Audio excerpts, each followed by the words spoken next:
அனைவருக்கும் என் அன்பின் வணக்கம். இன்பத் தமிழ் மொழி எமக்கு இன்பம் தரும்படி வாய்த்த நல் அமுது. அன்னை தமிழை வணங்கி நம் தமிழால் இணைவோம் உலகத் தமிழ் பேரியக்கத்தின் தொடர் நிகழ்வுகளில் இன்று மார்கழி திருவிழா 14ஆம் நாளிற்கு உங்கள் அனைவரையும் வருக வருக என வரவேற்று மகிழ்கிறேன். இந்த இணைப்பில் இணைந்திருக்கக்கூடிய நம் மூத்த தமிழ் ஆளுமைகள் இந்த மார்கழி திருவிழா நிகழ்ச்சிக்கு வித்திட்ட கூட்டு மாவட்டம் 1 ஆளுநர் என் அன்பிற்கினிய தொல்காப்பிய செம்மல் ஐயா அவர்களுக்கும் மற்றும் மாவட்டம் 18/8 ஆளுநர் பேரறிஞர் அண்ணா விருதுக்கு சொந்தக்காரர் எங்கள் சுப்பிரமணியம் ஐயா அவர்களுக்கும் மாவட்டம் 18/8 கூட்டு மாவட்ட ஆளுநர் இந்த நிகழ்ச்சியை அற்புதமாக தினமும் எங்களுக்காக ஒருங்கிணைத்து கொடுக்கக்கூடிய எங்கள் தமிழ் செம்மல் அழகுராஜா ஐயா அவர்களுக்கும் மாவட்டம் 18/8 முதல் துணை ஆளுநர் அன்பிற்கினிய வாழ்நாள் சாதனையாளர் கோபால் ஐயா அவர்களுக்கும் நம் மாவட்டம் 18/5 நம் மூத்த தமிழ் ஆளுமை இளங்கோவன் ஐயா அவர்களுக்கும் மற்றும் யாரையாவது விட்டுட்டேனா விடலன்னு நினைக்கிறேன். இன்னும் இணைப்பில் இணைய காத்திருக்கும் அனைவருக்கும் யூடியூப் வழியாக இந்த நிகழ்ச்சியை கண்டு கொண்டிருக்கும் அனைவருக்கும் எங்கள் வரவேற்பினை சொல்லி இந்த நிகழ்ச்சியினை இந்த களத்தில் அரங்கேறுவதற்கு எங்களுக்கு களம் அமைத்து கொடுத்த நம் தமிழால் இணைவோம் உலகத் தமிழ் பேரியக்கத்தின் நிறுவனர் தலைவர் கவின்கலை வேந்தர் சிவதமிழ் சீராளர் சத்யநாராயணராஜ் பாலகுரு அவர்களுக்கும் எங்கள் அன்பிற்கினிய துணை தலைவர் பெண்ணிய போராளி பாரதி கண்ட புதுமை பெண் மீனா திருப்பதி அம்மா அவர்களுக்கும் இனிய நன்றியை தெரிவித்து நாம் நிகழ்ச்சிக்குள் பயணிக்கிறோம். இன்று திருப்பாவை பாசுரம் 14. முதலில் பாசுரத்தை பாடிவிட்டு என்ன சொல்கிறார்கள் என்று பார்ப்போம். ஆண்டாளின் திரு ஆசியோடு துவங்குகிறேன். உங்கள் புழக்கடை தோட்டத்து வாவியுள் செங்கழு நீர் வாய் நெகிழ்ந்த ஆம்பல் வாய் கூம்பின காண். உங்கள் புழக்கடை தோட்டத்து வாவியுள் செங்கழு நீர் வாய் நெகிழ்ந்த ஆம்பல் வாய் கூம்பின காண்.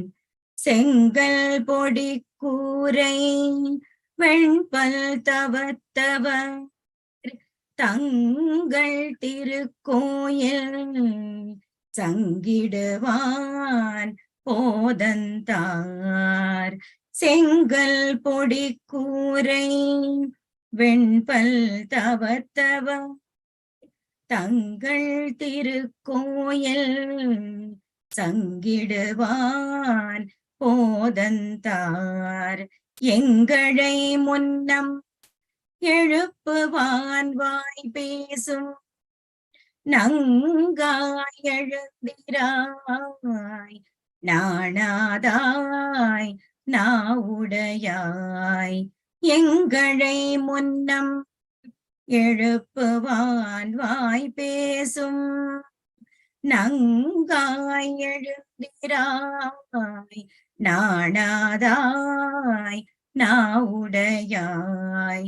சங்கொடு சக்கரம் ஏந்தும் தடக்கையன் பங்கைய கண்ணானை பாடலோர் எம்பாவாய். சங்கொடு சக்கரம் ஏந்தும் தடக்கையன் பங்கைய கண்ணானை பாடலோர் எம்பாவாய். இன்னைக்கு என்ன சொல்றாங்கன்னு பார்ப்போம். இனி வரக்கூடிய நாட்களில் எல்லாம் பாவை நோன்பு அனுசரிப்பதை பற்றி சொல்லிட்டே வரப்போறாங்க நம்ம ஆண்டாள். இந்த சிறுமிகள் எல்லாம் ஒன்று கூடி என்ன பேசிக்கிட்டாங்க? முந்தைய நாளில் பேசிய போது நான் உங்க எல்லாருக்கும் முன்னாடியே எழுந்திருந்து நானே உங்களை எழுப்புவேன் அப்படின்னு சொன்ன சிறுமியைத்தான் போன முறை என்ன சொன்னாங்க? தேடி வீட்டு முன்னாடி நின்னு ஏமா எழுப்புறேன்னு சொன்னியே அந்த வாய்ப்பேச்சு என்னன்னு கேட்டாங்க இல்லையா? அவளை தேடிக்கொண்டு அவளது வீட்டிற்கே சென்று அந்த சிறுமிகள் எல்லாம் பாடும் பாடலாகத்தான் இந்த பாடலும். இதற்கு முன்னாடி நம்ம பார்த்தது வாய்க்கிழிய பேசிய அந்த சிறுமியை சொல்லிய வண்ணம் முன்னம் எழுந்திருந்து நீ எங்களை எழுப்பவில்லையே அப்படின்னு பரிகாசம் செய்வதை நாம் பார்த்தோம். ஆண்டாள் பிராட்டியார் காலத்துல அதிகாலையில் கோயில்கள் எல்லாம் திறக்கப்பட்டு அனைவருக்கும் அந்த கோயில்கள் திறக்கப்பட்டதை எப்படி உணர்த்துவார்கள்? அந்த சங்குகள், மேளங்கள் இதெல்லாம் முழங்க அந்த சத்தத்துலதான் கோயில் நட திறந்துட்டாங்க. இப்பவும் பாத்தீங்கன்னா கிராமங்கள்ல சரி, இப்ப நகரங்கள்லயும் சில கோயில்கள்ல அந்த கோயிலினுடைய அந்த சங்கொலி, அந்த மேளதாளங்கள், அந்த சத்தம்லாம் கேட்டுதான் கோயில்ல பூஜை நடக்குது, கோயில் நட திறந்துட்டாங்கன்னு நமக்கு தெரியும். வாய்ச்சொல் வீராங்கனை, பேச்சுலதான் எல்லாம், செயல்ல ஒண்ணும் கிடையாது அப்படிங்கிறது போல உணர்த்தக்கூடிய விதமாக இங்கே நாவுடையாய் அப்படின்னு கேலி சொல்வதாக பேசுகிறாள்.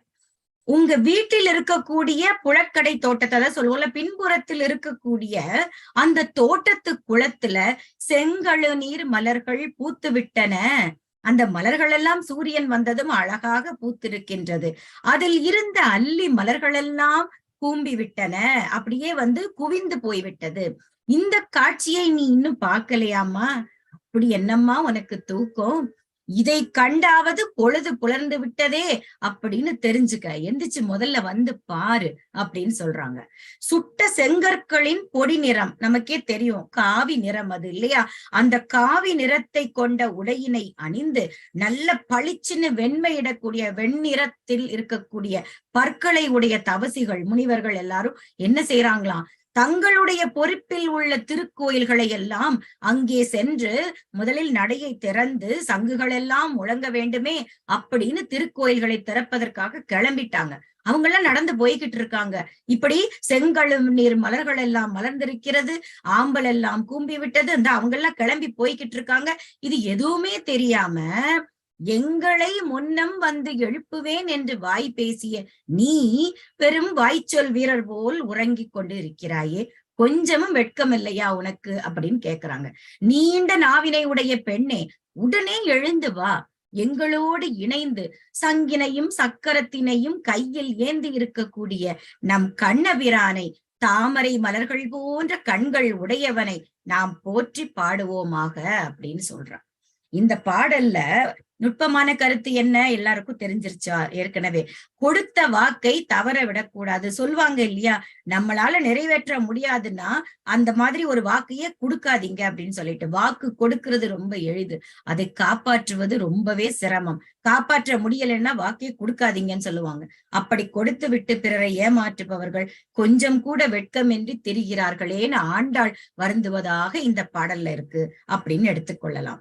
நாக்கு சரியானதை மட்டுமே பேச வேண்டும், நம்மால் முடிந்ததை செய்ய முடிந்ததை மட்டுமே சொல்ல வேண்டும் அப்படிங்கிறதுதான் இந்த பாடலோட உட்கருத்தாக நான் எடுத்துக்கொண்டேன் என்று சொல்லி, இந்த திருப்பாவை பாசுரம் 14 ஆண்டாளின் திருவருளாலும் கண்ணனின் பெரும் அருளாலும் சிந்திக்க எனக்கு கிடைத்த வாய்ப்பிற்கு நம் நிறுவனர் சத்யா அவர்களுக்கும் துணைத் தலைவர் மீனா திருப்பதி அம்மா அவர்களுக்கும் இங்கு இணைந்திருந்து என் வாய்மொழி கேட்ட அத்துணை ஆன்றோர் சான்றோர் பெருமக்களுக்கும் பாதம் பணிந்த நன்றியினை தெரிவித்துக் கொள்கிறேன்.